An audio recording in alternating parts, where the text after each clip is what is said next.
नमस्कार।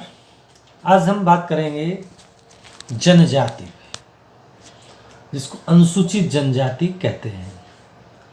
इस पर बातचीत करने से पहले एक रिक्वेस्ट कि आपको अगर मेरा वीडियो अच्छा लगे तो इसको सब्सक्राइब करिएगा, ताकि समय समय पर जानकारी आपको मिल सके। इससे संबंधित कुछ किताबें जिसमें जनजाति के बारे में और अधिक डिटेल में आप लोग इसका अध्ययन कर सकते हैं, जैसे जनजाति भारत, नदीम हसन साहब की। इसके अलावा समकालीन भारतीय समाज, ये भी नदीम हसन साहब की है। भारत में समाज, ये भी मोतीलाल गुप्ता की है। इंडियन सोसाइटी, कई समाजशास्त्रियों ने किताबें लिखी हैं, उनका अवलोकन कर सकते हैं। एस सी दुबे की भी है। अब बात आती है जनजाति। जनजाति कहते ही एक बात समझ में आती है, काफ़ी लोग से पूछा जाए तो वो बताते हैं कि वो जाति जो निम्न होती है, जो निर्धन होती है, जो दलित होती है। प्राचीन समय में जनजातियों को उनके व्यक्तिगत नाम से ही संबोधित किया जाता था। जैसे कि वर्तमान में हम अलग अलग जनजातियों को, सभी को ट्राइब्स के अंतर्गत लाते हैं, लेकिन पहले उन सभी को उन्हीं के नाम से संबोधित किया जाता था। जनजाति को लैटिन वर्ड ट्राई से बना हुआ है, 3 भागों से बना है। जैसे कि मैंने कहा, कुछ निर्धन के आधार पर कहते हैं, कुछ जनजाति कहते हैं। अलग अलग लोगों ने समय समय पर इनको अलग अलग नामों से संबोधित किया है। जनजाति में जो वर्ड एक आता है अनुसूचित जनजाति। अनुसूचित का मतलब क्या है? अनुसूचित का मतलब एक ऐसी तरह की लिस्ट है जो भारत सरकार ने तैयार की है। अर्थात ये लिस्ट सर्वे के माध्यम से अच्छी तरह से तय करके बनाई जाती है, और जिस पर अंतिम रूप से राष्ट्रपति जी के जरिए मोहर लगती है, यानी उनकी अनुमति मिलती है। इस तरह से जनजाति की लिस्ट हमारे देश आज़ाद होने के बाद से भारत सरकार द्वारा बनाई गई, और समय समय पर इसमें वृद्धि भी की जाती है। जनजाति को ईसाई मिशनरी पीपुल या किंगडम भी कहते थे। 1950 के आसपास इनकी संख्या भारत में 212 के आसपास थी। 1971 में 427 के आसपास थी। वर्तमान समय में 500 से अधिक जनजाति भारत में निवास करती है। अर्थात परसेंटेज भारत में जनजातियों का लगभग 7% के आसपास है। 2011 की जनगणना के हिसाब से भारत में लगभग 1 करोड़ से अधिक जनजातियां निवास करती हैं, जिसमें हम कह सकते हैं जो परसेंटेज हमारे देश का परसेंटेज का एक बड़ा हिस्सा जनजाति के रूप में है। एक ऐसे समूह को जनजाति कह सकते हैं जिसका एक सामान्य क्षेत्र होता है, सामान्य बोली होती है, सांस्कृतिक एकरूपता पाई जाती है, तथा एकता मूलक सामाजिक संगठन होता है। मतलब कहने का, इनका एक निश्चित क्षेत्र होता है। एक निश्चित क्षेत्र मतलब ये नहीं कह सकते जैसे जातियों के बारे में हम कह सकते हैं कि कोई मुंबई में भी रहती है, लखनऊ में भी रहती है, बरेली में रहती है, मध्य प्रदेश के किसी जिले में रहती, यानी इनका ये चीज़ जाति की तरह से नहीं है। इनका एक निश्चित क्षेत्र है। वो खासी का स्थान हो सकता है, गारो का स्थान हो सकता है, नागालैंड का एक पर्टिकुलर इलाका हो सकता है, इसी तरह से पहाड़ी इलाका भी हो सकता है, मैदानी इलाका भी हो सकता है। अलग अलग जनजातियों का अलग अलग इलाका होता है। इसमें अनेक उपसमूह जैसे गांव या नातेदारी समूह हो सकते हैं। जनजातियों का एक नेता होता है तथा सामान्यतः एक पूर्वज होता है। इसके अलावा इनकी एक संरक्षण देवी भी होती है। परिवार या छोटे समूह इनके हो सकते हैं। आर्थिक, सामाजिक, धार्मिक, पारिवारिक और रक्त संबंधों से जुड़े रहते हैं। लुई और मॉर्गन ने इस बात को कहा है।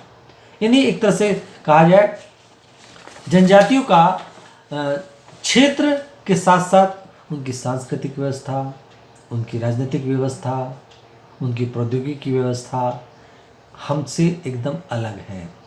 ऑक्सफोर्ड में डिक्शनरी में जिक्र किया है, आदिम अथवा बर्बर आचरण में लोगों का एक समूह है जो एक मुखिया की सत्ता को स्वीकार करते हैं तथा साधारणतः अपना एक सामान्य पूर्वज मानते हैं। ऑक्सफोर्ड डिक्शनरी में जो बात बताई गई है उसमें काफ़ी हद तक ये बात कही गई कि इनका एक अपना एक मुखिया होता है, यानी उसी का ये बात मानते हैं, और साधारणतः एक पूर्वज होता है उसको ये मानते हैं। गिलिन और गिल ने कल्चरल सोशियोलॉजी में बताया है, स्थानीय आदिवासियों के किसी भी ऐसे समूह को हम जनजाति कहते हैं जो सामान्यतः एक क्षेत्र में निवास करते हैं, एक सामान्य भाषा बोलते हैं तथा सामान्य संस्कृति के अनुसार व्यवहार करते हैं। यानी एक का कल्चर दूसरे से डिफरेंट है। भारत में जैसे अनेक जनजाति हैं, प्रत्येक जनजाति का कल्चर डिफरेंट दिखाई पड़ता है दूसरों की तुलना में। सबकी अपनी एक बोलचाल है, उनकी बोली है जो दूसरे से अलग है।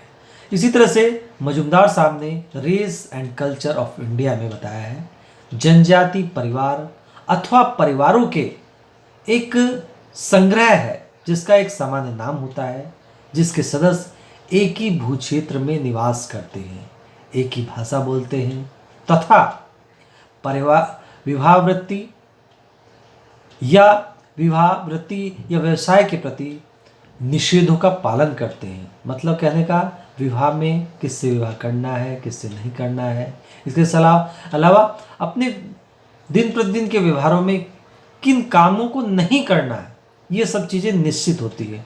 उनके परस्पर आदान प्रदान और दायित्वों की पारस्परिकता की एक सुनिश्चित व्यवस्था विकसित हो गई है। काफ़ी हद तक हम ये कह सकते हैं कि जो बातें कई समाजशास्त्री कह रहे हैं वो लगभग वही बातें सामने आती। थोड़ी बहुत डिफरेंट बातें हैं, जैसे रैल्फ एडिंगटन ने जनजातियों को व्यक्तियों का एक ऐसे समुदाय के रूप में स्पष्ट किया है जो एक समय कहा जा सकता है कि वो सब के सब एक समान भाषा बोलते हैं तथा वो लोग सब एक भूभाग में निवास करते हैं जिनकी एक संस्कृति है, उसमें समानता पाई जाती है। यानी कहने का मतलब, जो एक जनजाति की संस्कृति है वही संस्कृति पूरे परिवार में, पूरे क्षेत्र में फैली होती है, उसी का सब अनुसरण करते हैं। घूम फिर के अगर एक जनजाति की संस्कृति की बात करें तो थोड़ी बहुत मिलती जुलती दूसरे जनजाति की संस्कृति हो सकती, लेकिन ज़रूरी नहीं कि सबकी संस्कृति एक ही हो। अगर इनको जनजाति के बारे में समझा जाए तो कुछ बिंदु के आधार पर समझ सकते हैं। जैसे इनका एक परिचय, प्रत्येक का एक नाम होता है, वही उनकी पहचान होती है। वो नाम उस क्षेत्र के नाम के आधार पर हो सकता है।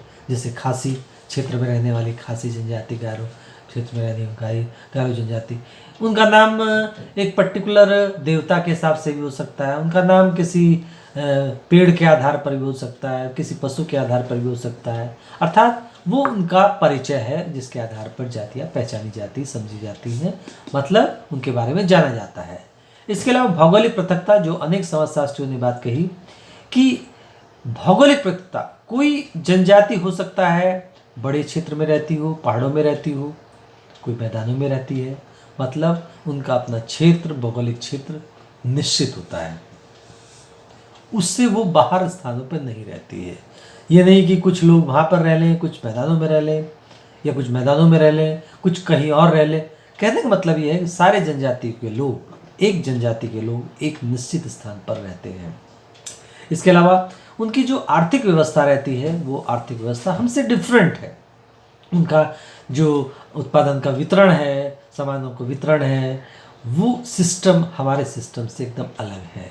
इसके साथ ही साथ उनकी अपनी एक जो राजनीतिक स्वायत्तता है, वो राजनीतिक स्वायत्तता हमारे से अलग दिखाई पड़ती है। वो ठीक है कि भारत के अंदर वो निवास करते हैं, भारत के क्षेत्र में रहते हैं, लेकिन उनका अपना एक पॉलिटिकल सिस्टम चलता है, उसमें वो किसी की दखलंदाजी बर्दाश्त नहीं करते। वो जो फैसला लेते हैं उसी फैसले का अनुसरण करना होता। आज हमारा देश आज़ाद हो गया, उसके बाद भी अगर हम यहाँ देखें अंडमान निकोबार द्वीप समूह और अनेक ऐसे क्षेत्र, जनजातीय क्षेत्र, जहाँ पर जो फैसले लिए जाते हैं, वहाँ की जो पंचायत होती है, जो फैसला ले लेती है, उसी का अनुसरण सबको करना होता है। इस तरह से उनकी जो राजनीतिक स्वायत्तता है वो वर्तमान समय में भी दिखाई पड़ रही है। इसके अलावा बंद समाज, ये बहुत ही इम्पॉर्टेंट चीज़ है कि जैसे हम कह सकते थे जाति एक बंद वर्ग, उसी तरह से जनजाति समाज भी एक बंद समाज है। वहाँ कोई चेंज वर्तमान समय तक नहीं हुए, वो कोई चेंज नहीं चाहते हैं, कोई वहाँ प्रवेश नहीं कर सकता है, कोई वहाँ से बाहर नहीं जा सकता। कुछ लोग जाते हैं मिलने, लेकिन वो उसको बहुत अच्छा नहीं मानते हैं। कहने का मतलब उनके यहाँ जो सिस्टम चला रहा है हजारों साल से वर्तमान समय तक आज उसी रूप में है, उसमें खुलापन नहीं है, उसमें बदलाव नहीं है। उनको जो चीज़ आती है वो आज भी आती है। उनको बहुत सी ऐसी जानकारियाँ हैं जो हमारे समाज के लोग को नहीं है। जैसे कि अंडमान निकोबार द्वीप समूह के आसपास सुनामी आई थी, तो उसकी जानकारी उनको थी, जबकि हमारे समाज के लोग को उसकी जानकारी यंत्रों के माध्यम से मिली थी। लेकिन उसके बावजूद भी काफ़ी लोग को काफ़ी नुकसान हुआ। हमारा जो हवाई अड्डा था अंडमान निकोबार द्वीप समूह का, वो ध्वस्त हो गया था, लेकिन वो लोग पहले ही उस स्थान को छोड़ के जा चुके थे। सामाजिक समानता, यहाँ पर जो सामाजिक समानता है वो आयु लिंग के आधार पर, शक्ति संपत्ति व प्रसिद्धि के आधार पर नहीं है। उसमें समानता सारी जनजातियों को इक्वल रूप में है। अगर अधिक एज वाले लोग हैं तो उनका सबका समान रूप से सम्मान किया जाता है, उसमें किसी तरह का कोई भेदभाव नहीं। ये इस तरह काम को करने वाला है, इस तरह काम करने वाला, अगर एज का अधिक है तो उसका सब सम्मान करें। जो लेडीज़ को अधिकार प्राप्त है वो सारी लेडीज़ को इक्वल अधिकार प्राप्त है, उसमें किसी तरह का कोई भेदभाव नहीं। इसी तरह से जिसके पास फिजिकल पावर है, जो शक्तिशाली है, उसका उतना ही महत्व दिखाई पड़ता है। इस तरह जो संपत्ति है वो सामूहिक संपत्ति पाई जाती है। इसके अलावा नातेदारी का प्राबल्य दिखाई पड़ता है। वहाँ पर नातेदारी प्रथा को, नातेदारी सिस्टम को महत्व दिया जाता है। जैसे प्राथमिक नातेदार है, द्वितीयक नातेदार है या तृतीयक नातेदार है, उस तरह के नातेदारों में जो नियम कानून चलते हैं वो सिस्टम है। किसके साथ कैसे संबंध रखने, कैसे व्यवहार करने हैं, किसके साथ हंसी मजाक करनी, किसके साथ हंसी मजाक नहीं करनी, उन व्यवहारों को निरंतर वो लोग करते चले आ रहे हैं और वर्तमान समय में उसमें कोई बदलाव दिखाई नहीं पड़ता। उत्पादन के साधनों पर समान अधिकार, जैसा कि हम बात करें, खेत में अगर काफ़ी लोग उत्पादन करते हैं उसके बावजूद भी सबको समान रूप से उस पर अधिकार है। खेत हैं तो सबके खेत हैं, उत्पादन है तो सबका उत्पादन है, उसमें खेती करेंगे, सब साथ मिलकर खेती करेंगे। एक तरह से सारे सिस्टम पर समान अधिकार पाया जाता है। शक्ति का भरपूर उपयोग किया जाता है, जो शक्तिशाली है उसकी पावर का पूरा उपयोग किया जाता है और उसको सम्मान भी मिलता है। फिजिकल पावर को काफ़ी सम्मान है। उनकी एक अपनी विशिष्ट संस्कृति है, जैसे कि हमने जिक्र किया था अपने कुछ लेक्चर्स में कि संस्कृति के बारे में बताया गया। वह जटिल संपूर्णता है, टायलर ने जो बात बताई थी, जिसमें ज्ञान है, विश्वास है, कला है, जनरीति है, रूढ़ी और व्यक्तियों की विभिन्न आदतें हैं। तो इस तरह से उनकी जो संस्कृति है उसमें ज्ञान, विश्वास, कला जो भी चीज़ें हैं वो सारी हमसे अलग दिखाई पड़ती है।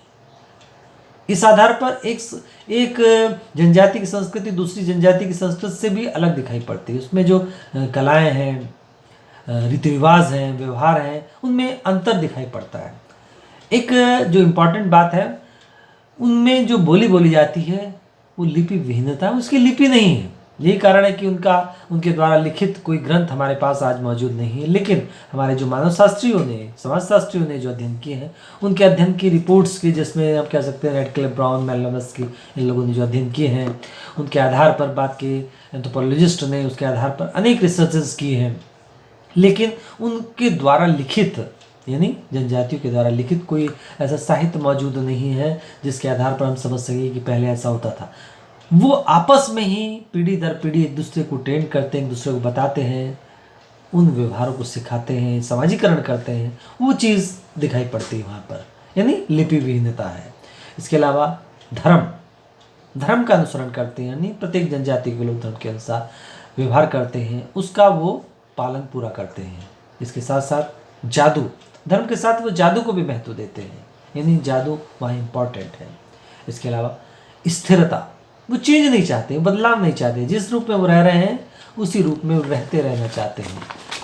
उनको बदलाव पसंद नहीं है, कंटिन्यूटी रखते हैं लेकिन चेंज नहीं चाहते। इसके साथ ही साथ अगर हम यौन संबंधों की बात करें, यौन संबंधों में देखा गया है कि यौन संबंध का जो दृष्टिकोण है वो दृष्टिकोण हमारे दृष्टिकोण से अलग है। जैसे हमारे यहाँ शर्म महसूस की जाती है, लेकिन यौन संबंधों के प्रति दृष्टिकोण में शर्म नहीं है, उसमें खुलापन दिखाई पड़ता है।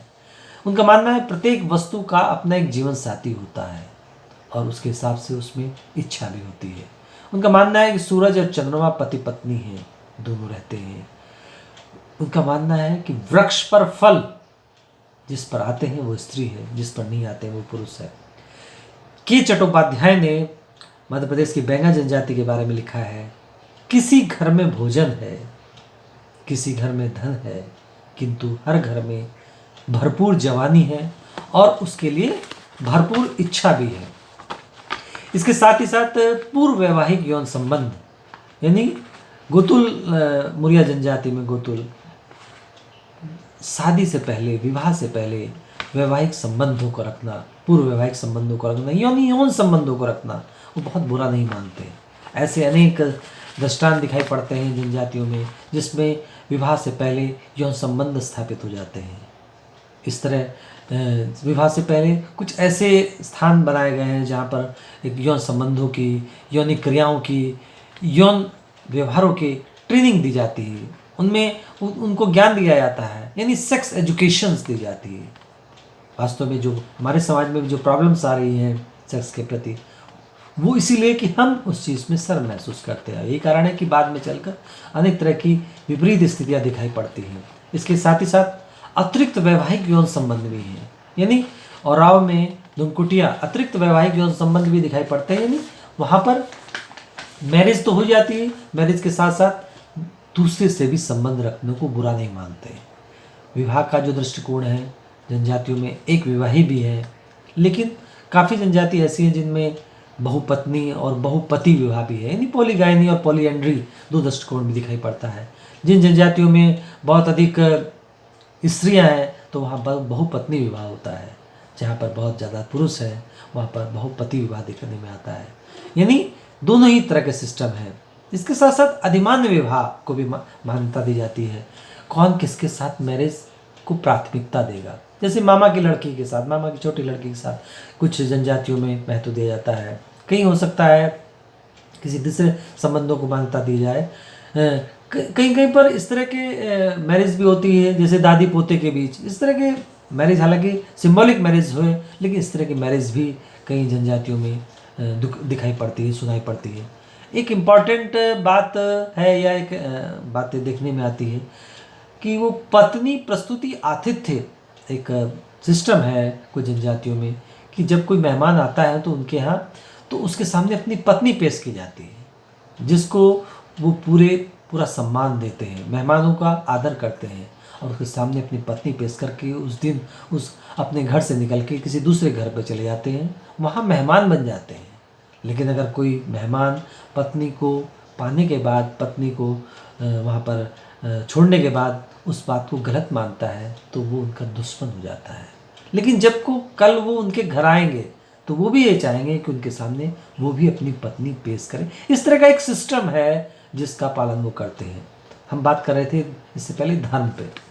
धर्म का पालन करने वाले थे वो मुस्लिम नहीं है, वो हिंदू नहीं है, वो क्रिश्चियन नहीं है, वो जैन नहीं, वो पारसी, उनका धर्म का अपना एक अलग दृष्टिकोण है।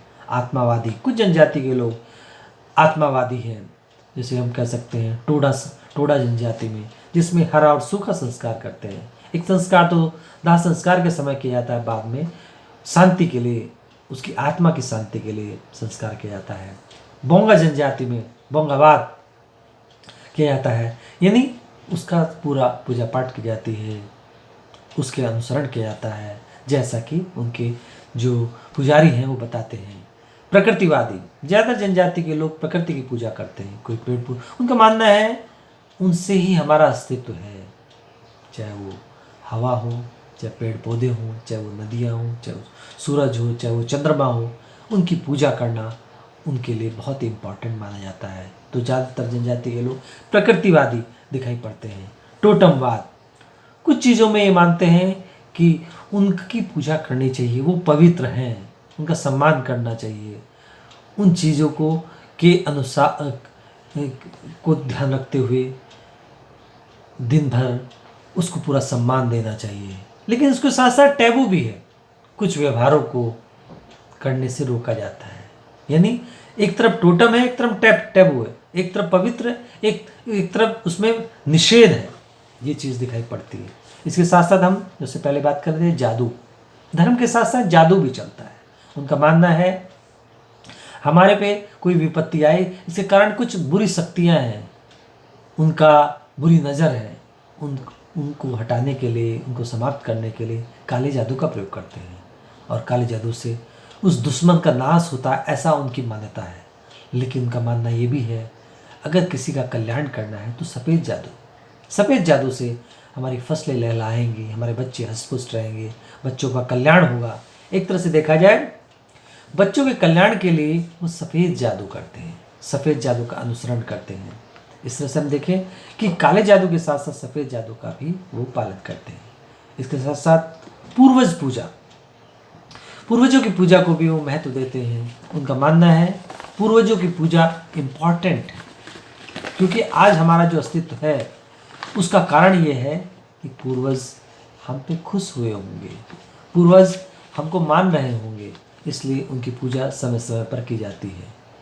इसके साथ साथ जनजातियों में कुछ लोकगीत, लोक साहित्य होते हैं, तो उनकी बातें भी हम देख सकते हैं, समझ सकते हैं, जिससे हमको उनकी जानकारी मिलती है। हालांकि हमारे पास लिटरेचर नहीं है, लेकिन उनकी लोक कलाएँ उनके क्षेत्र के व्यवहारों में दिखाई पड़ती है। जो बात के एंथ्रोपोलॉजिस्ट ने, जो समाजशास्त्रियों ने, अनेक सर्वे करने वाले लोगों ने उनके लोक साहित्य को बताया है, उनके बारे में बताया है, उसका अनुसरण करके हमको बहुत सारी जानकारियाँ होती हैं। इसके अलावा लोक कलाएँ हैं।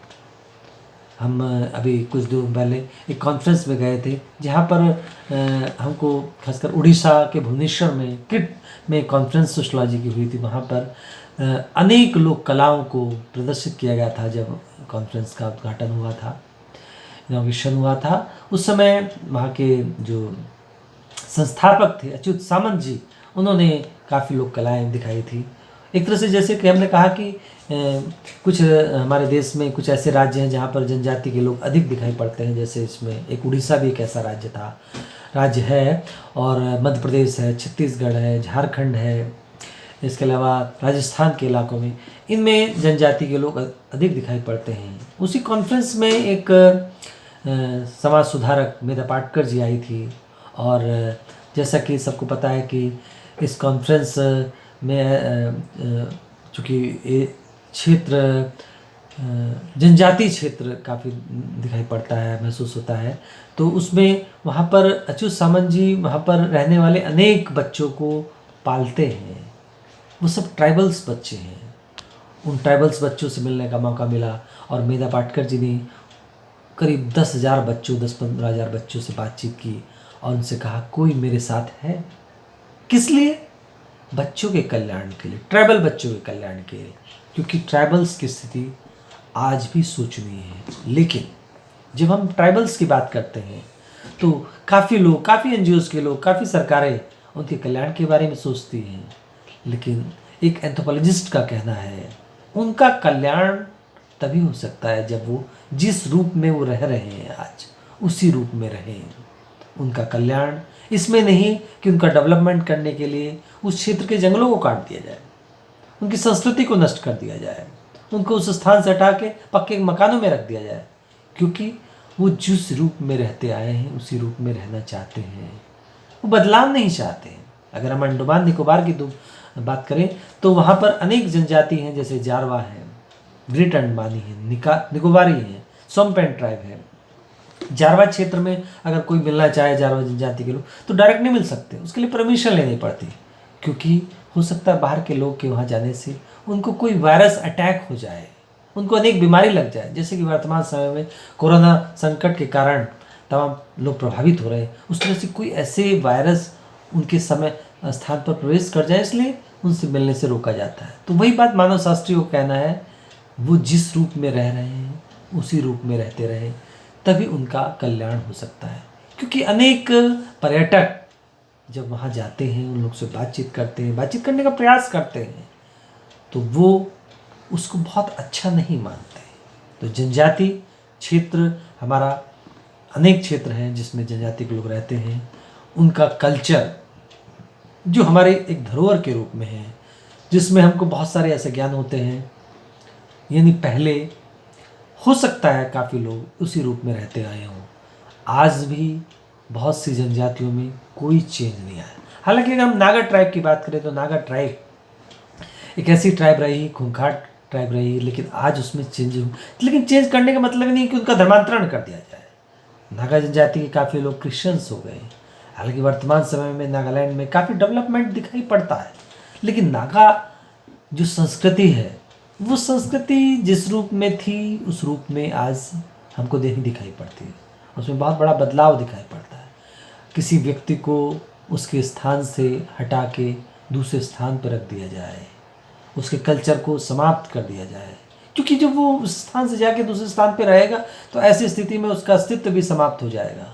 और वही चीज़ नागालैंड के अनेक इलाकों में हुई।